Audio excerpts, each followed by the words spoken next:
ఇది ఏ హోటల్ ఎక్కడుందనేది బెంగళూరులో ఉండే వాళ్ళకైతే చాలా బాగా తెలుసండి.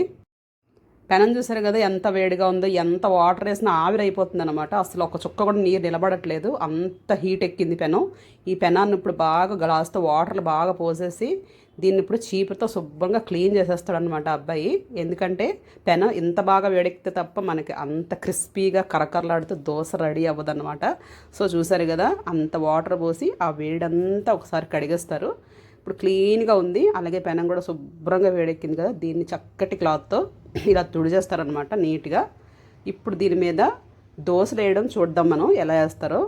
ఎందుకంటే చాలా అంటే చాలా రష్గా ఉంటుందండి. ఎంతమంది వస్తారో అంతమందికి కూడా సర్వీస్ చేయాలి. దోశలు చాలా ఫాస్ట్గా అందరికీ కూడా సప్లై చేయాలంటే ఇక్కడ ఇలాంటి పెనాలు 3 ఉన్నాయన్నమాట. లోపల ఒకటి, బయట 2 ఉన్నాయి. అయితే ప్రస్తుతానికి ఈ 2 పెనాలని బాగా యూస్ చేస్తున్నారు. ఎందుకంటే క్రౌడ్ చాలా ఉందండి, మామూలుగా లేరు. దోశల కోసం క్యూ కట్టేసి ఉన్నారనమాట. అందుకే మన తమ్ముడు శుభ్రంగా దోశల్ని చకచక వేసేస్తున్నాడు. ఇప్పుడు ఈ పెనం మీద ఈ కొస నుంచి ఆ కొస దాకా కూడా దోశలు వేసేస్తారనమాట. చూసారు కదా, అన్నీ ఈక్వల్గా ఉన్నాయి. కరెక్ట్గా ఎంత సైజు కావాలో అంత సైజు, ఎక్కడ ఒకటి చిన్నది ఒకటి పెద్దదని ఏమీ లేదండి. వాళ్ళ ఫుల్ ప్రాక్టీస్ అనమాట.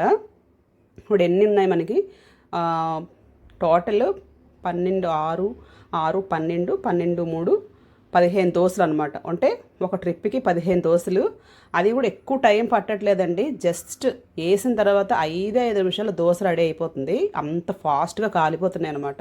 చూసారు కదా, ఒక పక్క వేస్తూ ఉంటేనే ఒక పక్క నుంచి ఎర్రగా కలర్ ఎలా వచ్చేస్తుంది చూస్తారు కదా, గోల్డెన్ కలర్.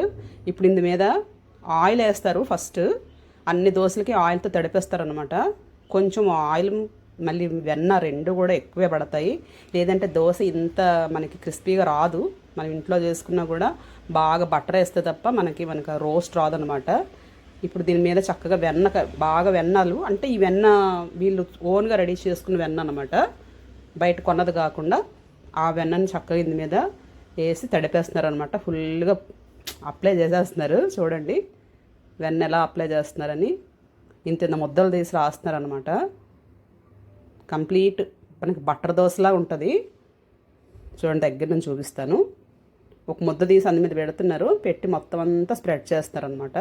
మనకి దోశ సగం కాలినప్పుడు బటర్ వేయాలి, అప్పుడే కరెక్ట్గా మనకి నీట్గా కాలుతుంది అనమాట. ఆ మంచి రంగు రావాలంటే సగం కాలి వరకు వెయిట్ చేయాలి. మనం ముందే వేసేసామంటే మనకి రంగు రాదు, ప్లస్ దోశ కూడా సరిగ్గా కాలదనమాట. సో ఇలాంటి ట్రిక్స్ అన్నీ వీళ్ళు యూస్ చేస్తారు.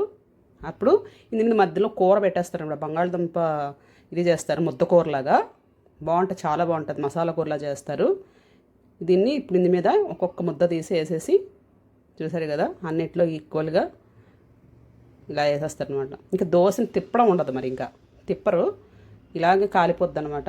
దీన్ని అలాగ మడత పెట్టేస్తారు. చూసారు కదా, చూడండి ఎంత మంచి రంగు వచ్చిందంటే, చాలా బాగుంది కలరు. దోశ కంప్లీట్ ఒకటే రంగు ఉంటుంది. ఓ దగ్గర నల్లగా, ఓ దగ్గర తెల్లగా ఉండదు.